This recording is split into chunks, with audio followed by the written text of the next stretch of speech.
नमस्कार दोस्तों, Coulomb's law और इन इलेक्ट्रोस्टैटिक्स। आज हम कूलम्ब्स लॉ के बारे में डिस्कस करेंगे, जो फोर्स दो चार्ज पार्टिकल के बीच लगती है उस फोर्स के बारे में डिस्कस करेंगे। जो कूलम्ब्स था उन्होंने अपना जो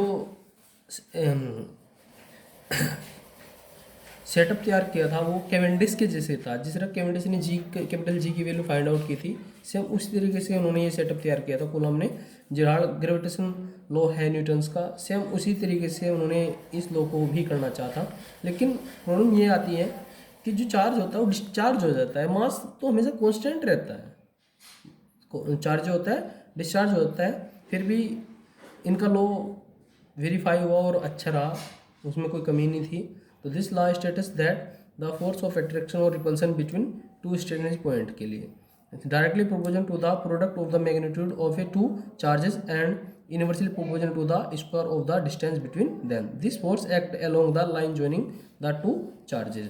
जो फोर्स की डायरेक्शन होगी वो दोनों लाइन को मिलाने वाली लाइन के अलोंग होगी। तो इसमें एक चार्ज Q1 है, दूसरा चार्ज Q2 है। अगर इन दोनों लाइक चार्ज है तो एक दूसरे को रिपल्सिव करेंगे, अगर अनलाइक चार्ज है एक दूसरे को अट्रैक्ट करेंगे। तो F is directly proportional Q1 Q2, F is directly proportional 1/r²। तो दोनों को मिलाने पर Q1 Q2/r²। तो F is equal to K Q1 Q2/r²। तो यहाँ पे एक कांस्टेंट आ जाता है जिसे आप K कहते हो। यही हमारा इलेक्ट्रोस्टैटिक्स फोर्स कांस्टेंट है। तो इसको हम अपनी सुविधा के लिए 1/4πε0 Q1 Q2/r² रखते हैं, ताकि हमें आगे चलकर लिखने में कुछ सुविधाएं हो जाए। तो K की जो वैल्यू होती है 9 × 10⁹ न्यूटन मीटर स्क्वायर पर कूलम्ब स्क्वायर होती है। और जो ε0 होता है उसे बोलते हैं permittivity of the free space. क्या बोलते हैं? Permittivity of free space. और इसकी वैल्यू जो नोटिस की गई है वो है 8.85 × 10⁻⁻12 कूलम्ब स्क्वायर पर न्यूटन मीटर स्क्वायर। और इसको हम फेरड पर मीटर के में भी लिख सकते हैं। जो कूलम्ब लॉ है वो पॉइंट चार्ज के लिए ही वैलिड है। ओनली कूलम्ब लॉ है वो पॉइंट चार्ज के लिए वैलिड है। आगे चलकर जब हम फिजिक्स को आगे पढ़ेंगे तो उसमें हम इलेक्ट्रिक फोर्स की जगह इलेक्ट्रिक फील्ड को पढ़ेंगे। बस कूलम्ब लॉ को तो हम फोर्स को फाइंड आउट करने के लिए पढ़ते हैं। आपका जो हमारा सेंट्रल कॉन्सेप्ट है वो इलेक्ट्रिक फील्ड हो जाएगा। जो हमारा सेंट्रल कॉन्सेप्ट है, मॉडर्न कॉन्सेप्ट है, वो फील्ड का कॉन्सेप्ट है। हम इसमें फील्ड को ही पढ़ेंगे। तो ऐसा यूनिट ऑफ चार्ज क्या है? Q1 Q2। चार्ज की ऐसा यूनिट कैसे निकालते हैं? चार्ज की ऐसा यूनिट कूलम्ब है। अगर हम एक एक कूलम्ब के चार्ज लें और उन्हें एक दूसरे से 1 मीटर की डिस्टेंस पर रखें, तो जो फोर्स लगेगी दोनों चार्जेस के बीच वो 9 × 10⁹ न्यूटन लगेगी। तो 1 coulomb charge is that amount of charge that repel can equal and similar charge with force of 10⁻⁹ newtons when placed in a vacuum at a distance of 1 metre from it. जो उन्हें एक दूसरे से 1 metre की distance पर रखा जाए। दूसरे शब्दों में हम कह रहे हैं कि कोई वायर है, अगर आप उसमें 6.25 × 18 इलेक्ट्रॉन को पास करें तो उसमें भी करंट चार्ज की वैल्यू कितनी होगी? 1 कूलम्ब होगी। इतने इलेक्ट्रॉन अगर आप पास करते हो 1 सेकंड के अंदर, ये कितने, तो उसमें जो करंट उसकी चार्ज की वैल्यू होगी वो 1 कूलम्ब होगी। तो another unit of electric charge electrostatics unit of charge Franklin होती है। और ESU 1 स्टेट कूलम्ब, इसकी वैल्यू होती है 1/3 × 10⁹ कूलम्ब। इलेक्ट्रोमैग्नेटिक यूनिट्स EMU बोलते हैं। 1 AB कूलम्ब की इक्वल होती है। इसे हम 10 कूलम्ब भी कह सकते हैं, या 10⁻³ × 10⁻10 ESU इलेक्ट्रोस्टैटिक्स यूनिट कहते हैं। तो पॉइंट चार्ज क्या होता है कि ये पॉइंट चार्ज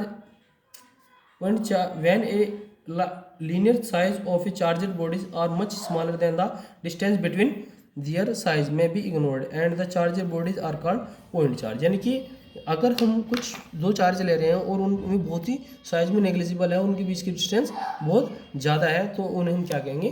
पॉइंट चार्ज कहेंगे। क्या कहेंगे? Point charge. तो Coulomb law in a vector form कैसे रिप्रेजेंट करेंगे? हमारे पास ये दो चार्ज है, एक चार्ज Q1 पॉजिटिव चार्ज, दूसरा Q2 पॉजिटिव चार्ज है। इन्हें एक दूसरे से r डिस्टेंस पे रखे हुए हैं। तो ये वाला जो चार्ज है इस पे एक फोर्स लगाएगा और ये वाला भी इस पे एक फोर्स लगाएगा। तो force on charge Q2 due to Q1 F2। जिस पे फोर्स लग रही है, ठीक है, जिस पे फोर्स लग रही है उसको शुरू में लिखना है 2, और जो फोर्स लगा रहा है उसको बाद में F21 ऐसे 1/4πε Q1 Q2 upon R square. और इसका जो यूनिट वेक्टर है R12 इसके अलोंग इस डायरेक्शन में जा रहा है, यानी कि फोर्स इस ये रिप्रेजेंट कर रहा है कि इधर को लग रही है, ये इसे पार्टिकल को खींच रहा है अपनी ओर। ये वाला पार्टिकल इस पार्टिकल को अपनी ओर अब इससे दूर भगा रहा है इस साइड में। इस तरीके से ये वाला पार्टिकल जब इस फोर्स लगाएगा ये भी दूर को भगा रहा है क्योंकि रिपल्सिव फोर्स है। तो charge on charge Q1 D2 Q2, जो Q1 चार्ज में फोर्स लग रही है F21 इस डायरेक्शन में जा रही है। तो 1/4πε Q1 Q2 upon R square R21 इसका यूनिट वेक्टर है। तो कंपेयरिंग करेंगे तो F12 इज टू माइनस के F21 आ जाएगा। तो so Coulombian force obey Newton's third law of motion. तो इससे आप क्या देख रहे हो कि जो कूलम्बियन लॉ है वो न्यूटन के थर्ड लॉ को भी फॉलो करता है। यहाँ पे देख सकते हो ये यूनिट वेक्टर है एक दूसरे से अपोजिट है, तो उनको हम निगेटिव साइन लगा के एक दूसरे के इक्वल लिख सकते हैं क्योंकि उनकी डायरेक्शन अपोजिट है। अब पढ़ते हैं रिलेटिव परमेबिलिटी या डाइलेक्ट्रिक कांस्टेंट। तो electrostatics force between Q1 Q2 इन वैक्यूम्स। वैक्यूम में क्या था फोर्स जो कूलम्ब में लगाते हैं 1/4πε0 Q1 Q2 upon R square. तो सिमिलरली इलेक्ट्रोस्टैटिक फोर्स किसी मीडियम में क्या आ जाएगा 1/4πε Q1 Q2 upon R square. जो एप्सिलॉन है absolute permittivity of the medium है। तो दोनों इक्वेशन को हम डिवाइड करेंगे तो F vacuum upon F medium is equal to epsilon upon epsilon naught. इसे ही हम क्या कहेंगे डाइलेक्ट्रिक कांस्टेंट या relative permittivity of the space. किसी भी चीज़ की परमिटिविटी होती है रिलेटिव परमिटिविटी होती है और ये एक डायमेंशन लेंस क्वांटिटी है, इसका कोई डायमेंशन नहीं होती है और ना ही इसकी कोई यूनिट होती है। ठीक है, इसे हम एब्सोल्यूट तो इसे कैसे डिफाइन कर सकते हैं कि dielectric constant of a medium is defined as the ratio of absolute permittivity of the given medium to the absolute permittivity of the vacuum. It is a dimensionless unitless physical quantity. Vacuum के लिए इसकी value 1 होती है, air के लिए 1.005 होती है, water के लिए 80 होती है और मेटल्स के लिए इन्फिनिटी होती है। अब हम प्रिंसिपल ऑफ सुपरपोजिशन, हमें कुदरत हमारे ऊपर कुछ न कुछ रूप से मेहरबान जरूर रहा है। जैसे कि हमारे बीच जो फोर्स लगती है ये हमारी नेचर ने हमें बहुत अच्छा बैलेंस दिया है। अगर हमारे बीच इस चीज़ में 1% भी थोड़ा बदलाव हो या 1% इलेक्ट्रॉन ज़्यादा हो, मेरे पास 1% हमारे बीच इलेक्ट्रॉन कम ज़्यादा हो, तो वो 1% चार्ज ही रेस्पॉन्सिबल होगा पूरी अर्थ को ऊपर उठाने के लिए, सन्स की मोशन को डिस्टर्ब करने के लिए, स्टार्स की मोशंस को डिस्टर्ब करने के लिए, प्लेनेट की मोशन को डिस्टर्ब करने के लिए, इतनी ज़्यादा है। तो कुदरत ने हमें जो फोर्स दिया है वो बहुत ही बैलेंस फॉर्म में दिया है। अब डिस्कस करते हैं दोस्तों principle of superposition. Principle of superposition बताता है कि हमारे पास चार्ज है Q1, तो इस पर जो फोर्स लगेगी Q2 और Q3 के कारण वो इन सभी के सम के इक्वल होगी। ठीक है, वेक्टर सम के इक्वल होगी। देखो it is stated that when no charge are interacting the total force on a given charge it is a vector sum of the force acted on the it due to all other charges. This force between two charges not affected by the presence of the other charge. अगर इन दोनों के बीच जो force लगेगी वो charge effect नहीं होगी, जब इन दोनों के बीच लगेगी वो चार्ज इफेक्ट नहीं होगी।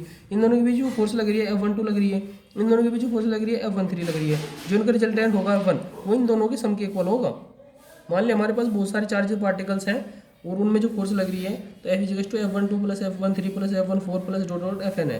तो उसमें जब हम F1 F2 की वैल्यू कॉलम में लगा के रखेंगे तो सभी को ऐड करेंगे तो Q1/4πε0 sigma i is two से n तक Qi/r1 का स्क्वायर इज टू ri1 का यूनिट वेक्टर। तो ये हमारा रिजल्टेंट आ जाएगा और ये हमारा सुपरपोजिशन प्रिंसिपल है। और इस वीडियो में इतना ही काफ़ी दोस्तों, नमस्कार। फिर मिलते हैं अगली वीडियो के साथ। अगली वीडियो में डिस्कस करेंगे इलेक्ट्रिक फील्ड के कंसेप्ट को। ओके दोस्तों।